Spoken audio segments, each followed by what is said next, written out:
नमस्कार, मैं सिमरन तिरवार अभय न्यूज के आज के बुलेटिन में आपका हार्दिक स्वागत करती हूँ। चलिए देखते हैं शहर की प्रमुख खबरें। उज्जैन के कोठी रोड स्थित विक्रम वाटिका के पास कल देर रात तेज गति से आ रही एक कार ने गाय को टक्कर मार दी। टक्कर इतनी भयानक थी कि गाय के पैर में गंभीर चोट आई और कार की स्थिति देखकर आप 4 पहिया वाहन की स्पीड का अंदाजा लगा सकते हैं। यह पूरी घटना उज्जैन के सबसे वीआईपी रोड पर हुई। उसके बाद भी ना तो वहां सुबह तक कोई अधिकारी पहुंचे, ना ही नगर निगम के अमले ने इसकी कोई सुध ली। वैसे आपको बता दें कि 2 दिन पहले भी शहर के एक वरिष्ठ कांग्रेसी और पूर्व प्राधिकरण अध्यक्ष कैलाश जैन पर गाय द्वारा हमला करने के बाद अभय न्यूज ने शहर में आवारा घूम रहे पशुओं के मुद्दे को प्रमुखता से उठाया था। आज की यह घटना भी प्रशासन की लापरवाही का एक उदाहरण है। गुरुवार शुक्रवार के दरमियानी रास्ते एक युवक ने भैरवगढ़ पुल से नदी में छलांग लगा दी। जब वह देर रात तक घर नहीं पहुंचा तो उसके परिजन उसकी तलाश में निकले। बहुत देर ढूंढने के बाद भैरवगढ़ पुल के पास उसकी बाइक खड़ी मिली। आशंका होने पर परिजन भैरवगढ़ थाने पहुंचे तो थाने वालों ने यह कहकर पल्ला झाड़ लिया कि यह क्षेत्र हमारे सीमा में नहीं आता है। जीवाजीगंज थाना क्षेत्र का मामला है, इसलिए अपनी शिकायत वहीं पर दर्ज कराएं। इस तरह कई घंटों तक यह मामला दोनों थानों की सीमा तय करने के बीच झूलता रहा। आखिरकार शुक्रवार की सुबह पुलिस मौके पर पहुंची और तैराक दलों के साथ युवक की खोजबीन शुरू हुई। उज्जैन नगर निगम के एमआईसी सदस्य और भाजपा पार्षद मांगीलाल कड़ेल के भांजे दामाद करण, पिता जगदीश कटारिया निवासी ग्यारसी नगर देर रात जब अपने घर नहीं लौटा तो उसके परिजनों ने उसकी तलाश शुरू की। भैरवगढ़ पुल के समीप उसकी बाइक खड़ी मिली और वहीं उसका मोबाइल भी मिला। जानकारी के अनुसार करण परिवार के साथ पीपली नाका पर किसी पारिवारिक आयोजन में सम्मिलित होने आया था, जहां परिवार के लोगों के साथ कुछ कहासुनी हुई और करण नाराज होकर वहां से चला गया। अभी करण की तलाश की जा रही है। गुरुवार को उज्जैन का शासकीय माधवनगर अस्पताल 3 मरीजों की एक के बाद एक लगातार मौत होने के कारण एक बार फिर चर्चाओं में आ गया है।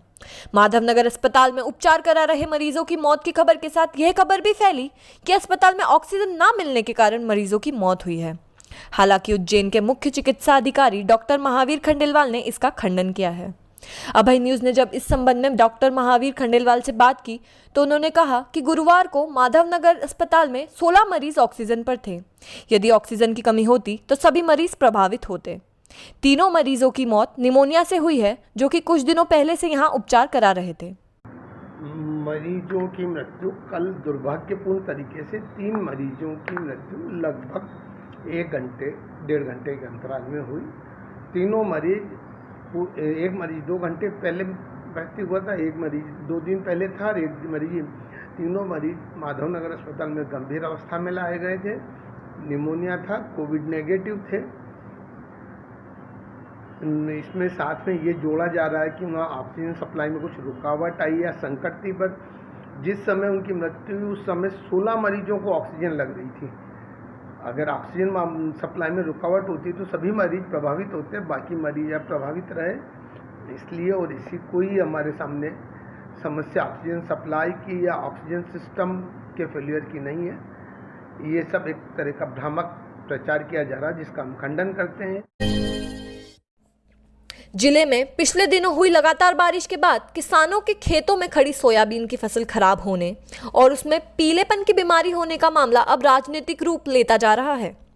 शुक्रवार को कांग्रेस से तराना विधायक महेश परमार तराना के कई गांवों के किसानों के साथ कोठी स्थित कर कार्यालय पर पहुंचे और राज्य सरकार तथा प्रशासनिक अधिकारियों के खिलाफ विरोध प्रदर्शन किया। विधायक परमार ने प्रशासनिक अधिकारियों पर आरोप लगाते हुए राज्य सरकार पर भी कई आरोप लगाए हैं। हालांकि इस संबंध में अपर कलेक्टर विदिशा मुखर्जी ने बताया कि किसानों की फसलों का लगातार सर्वे किया जा रहा है। साथ ही जिन किसानों ने अभी तक फसल का बीमा नहीं कराया है वे 31 अगस्त तक अपनी फसल का बीमा करा सकते हैं। शुक्रवार को सांसद अनिल फिरोजिया प्रशासन के अमले और पार्टी के नेताओं के साथ किसानों के बीच फसलों का निरीक्षण करने पहुंचे। सुबह से शाम तक इस दौरा कार्यक्रम में 30 से अधिक गांवों की खराब स्थिति को देखा। दौरे के दौरान किसानों ने कुछ बैंकों द्वारा बीमा नहीं करने की शिकायत भी की, जिस पर सांसद अनिल फिरोजिया द्वारा बैंकों को निर्देश दिए गए हैं कि किसी भी कीमत पर किसानों का बीमा किया जाए। यदि ऑनलाइन में परेशानी है तो किसान बैंक जाकर मैनुअल बीमा भी करवा सकते हैं। अगर किसी शाखा में किसानों को परेशानी होती है तो वे इसकी शिकायत स्थानीय प्रशासन या सांसद फिरोजिया को कर सकते हैं। तेजा दशमी के अवसर पर शहर व ग्रामीण क्षेत्रों में वीर तेजा जी के मंदिर पर भक्तों ने मनौती की छतरियां चढ़ाईं। आगर रोड स्थित तेजा जी मंदिर पर सुबह से ही भक्तों का आना शुरू हो गया था। उधर मक्सी रोड स्थित जाट कॉलोनी के तेजा जी मंदिर में भी भक्तों ने पूजा अर्चना की।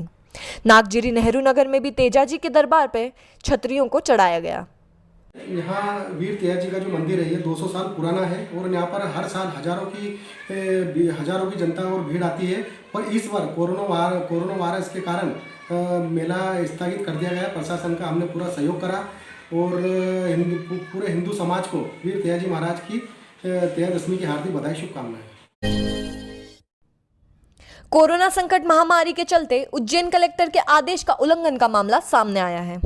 जानकारी मिली है कि खाचरोद पुलिस थाने के पास मोहर्रम पर्व पर उज्जैन कलेक्टर के दिशा निर्देशों का उल्लंघन कर गुरुवार की रात 9 बजे ताजियों को बाहर कर भीड़ एकत्रित की गई थी, जिसके बाद सुबह तक उक्त लापरवाही के वीडियो व्हाट्सएप पर वायरल होने के बाद मामला वरिष्ठ अधिकारियों तक पहुंचा था। आला अधिकारियों से खाचरोद प्रशासन को मिली फटकार के बाद तहसीलदार व खाचरोद पुलिस ने मामले में संज्ञान लेते हुए कार्रवाई की है, जिसमें 10 नामजद आरोपी बनाए गए हैं। वहीं 19 अज्ञात आरोपियों के विरुद्ध आपदा महामारी नियंत्रण के अंतर्गत धाराओं के तहत प्रकरण दर्ज किया गया है। उज्जैन कलेक्टर के स्पष्ट आदेश थे कि कोई भी धर्म से जुड़ा कोई सार्वजनिक कार्यक्रम नहीं होगा। आपको बता दें कि शांति समिति की बैठक में भी खाचरोद अनुविभागीय अधिकारी वीरेंद्र डांगी, अनुविभागीय पुलिस अरविंद सिंह ने आदेश के पालन को लेकर सभी धर्म के लोगों को त्योहारों को लेकर कोरोना महामारी से बचाव के लिए घर घर पूजा उपासना के आदेश दिए थे। वार्ड क्रमांक 17 में हीरा मील की चौल के पीछे छोटी मायापुरी के रहवासी बारिश के समय क्षेत्र में हुए कीचड़ से काफी परेशान हैं। रहवासियों के अनुसार बारिश के समय क्षेत्र की गलियों में पानी और कीचड़ इस कदर बढ़ जाता है कि आवाजाही मुश्किल हो जाती है और इससे जमे हुए पानी में मच्छर भी जन्म लेते हैं, जिस कारण क्षेत्रवासियों में बीमारी का भय भी बना रहता है। छोटी मायापुरी के रहवासियों के अनुसार क्षेत्रीय पार्षद मांगीलाल कड़ेल से कई बार क्षेत्र में नाली एवं रोड बनाने के संबंध में मांग की गई है, लेकिन अभी तक किसी प्रकार की कोई राहत नहीं मिल सकी है। छोटी मायापुरी क्षेत्र में सड़क, नाली एवं नल की लाइन आदि कार्य के लिए भी कई बार रहवासी प्रशासनिक अधिकारियों से भी गुहार लगा चुके हैं, लेकिन अभी तक किसी प्रकार की कोई राहत नहीं मिल सकी है। खबरें दे दनादन के प्रायोजक हैं आर के क्लब एवेन्यू। इस गणेश चतुर्थी पर करें अपने घर का सपना साकार। आर के होम्स में आपके विश्वास को और मजबूत करने के लिए आर के डेवलपर्स लेकर आए हैं आर के क्लब एवेन्यू, ज्ञान सागर स्कूल के पास, देवास रोड, उज्जैन। पिछले दिनों चरक अस्पताल के सामने शराबियों की टक्कर से जख्मी हुए श्री कृष्ण कॉलोनी निवासी शिवम भावसार ने इंदौर के निजी अस्पताल में उपचार के दौरान दम तोड़ दिया। बिजली कंपनी द्वारा ग्राहकों को दिए जा रहे अनाप शनाप बिलों के विरोध में कांग्रेस का चरणबद्ध आंदोलन लगातार जारी है। इसी कड़ी में कांग्रेसियों ने शुक्रवार को शहीद पार्क एकत्रित होकर विरोध जताया। वर्षों से नगर निगम में फर्जी मार्कशीट के जरिए इंजीनियर बनकर रौब झाड़ने वाले संजय भावसार को निगमायुक्त क्षितिज सिंगल ने नौकरी से बर्खास्त कर दिया है। अब भावसार के खिलाफ फर्जीवाड़ा कर नौकरी हथियाने के मामले में भी एफआईआर दर्ज की जाएगी, साथ ही उससे वेतन की राशि भी वसूल की जाएगी। उज्जैन एसपी मनोज सिंह की फेसबुक आईडी हैक होने के बाद महाकाल थाना प्रभारी रहे प्रकाश वास्कले की एफबी आईडी भी हैक किए जाने का मामला सामने आया है। तो आपने देखा आज दिन भर का हाल। कल फिर मिलते हैं। जय श्री महाकाल।